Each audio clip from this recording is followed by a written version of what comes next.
How can you improve your negotiation skills? Even if you hate to negotiate, even if you're afraid to get started with it, even if you have no idea where to get started.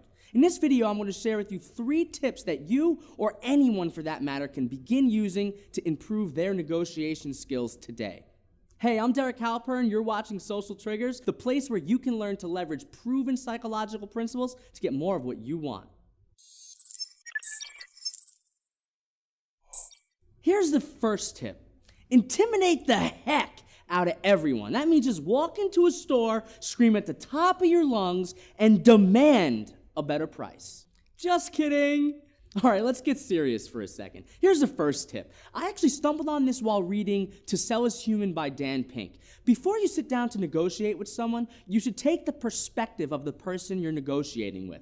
I'll explain. Columbia Business School professor and negotiation expert Adam Galinsky conducted an experiment where he revealed interesting insights behind what helps people close a deal. Here's what went down. They got together 154 undergraduate students and broke them into 3 groups. Each group was given different directions on how to approach the sale of a gas station. The first group, the control group, was told to just negotiate the sale. The second group, the empathy group, was told to imagine how the other person was feeling. And the third group, the perspective-taking group, was told to imagine what the other person was thinking. What happened? The control group and the empathy group struck a deal 39% and 54% of the time, respectively. But the perspective-taking group, they struck a deal 76% of the time. That means when you want to negotiate the close of a deal, take the perspective of the person you're talking to.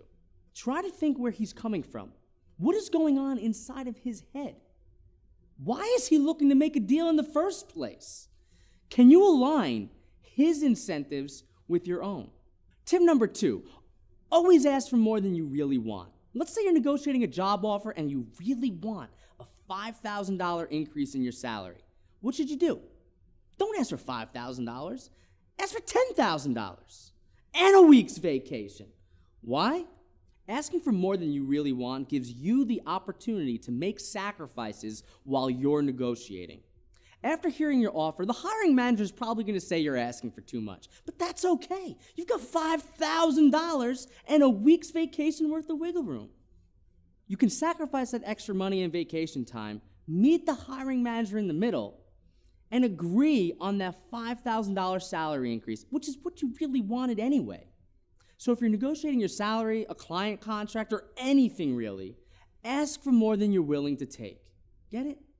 And the last tip, when you have to decline an offer, never take responsibility for the no.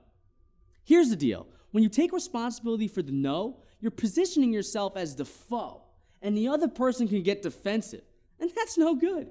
However, when you pass the blame to someone else, you take on a different role. Instead of being the enemy, you're actually working with the person you're talking to find a common resolution. Be the good guy. Let me give you an example. Back when I was 18, I worked for this BS sign company, and my gig was to subcontract out sign installations for as cheap as possible. Every time I would call a sign installer, they'd almost always quote a price that was way too high. So I would tell them, put them on hold, walk to my boss's office, present the price. She'd say no. I would go back, pick up the phone, and say, hey man, I'm going to level with you. I can't give you as much as you're asking. And to be honest with you, it's not my fault, it's my boss's fault. I really don't care what we pay you. I make $8 an hour.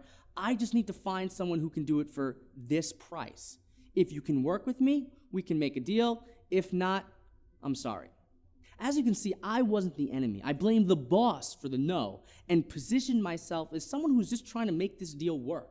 We were on the same side.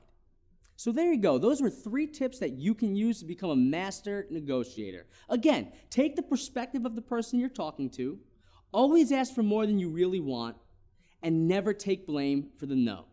If you like this video, make sure you subscribe to my YouTube channel by clicking the subscribe button. Also, do you know anyone that might be able to benefit from one of these 3 tips we talked about today? Send them a link to this video. They're going to love it. Also, if you're not on the Social Triggers mailing list, 1, you're an idiot. 2, type socialtriggers.com into the URL bar, enter your name and email into the sign-up form, and press Get Updates. You're going to love it. You're positioning yourself as the batteries died. Batteries.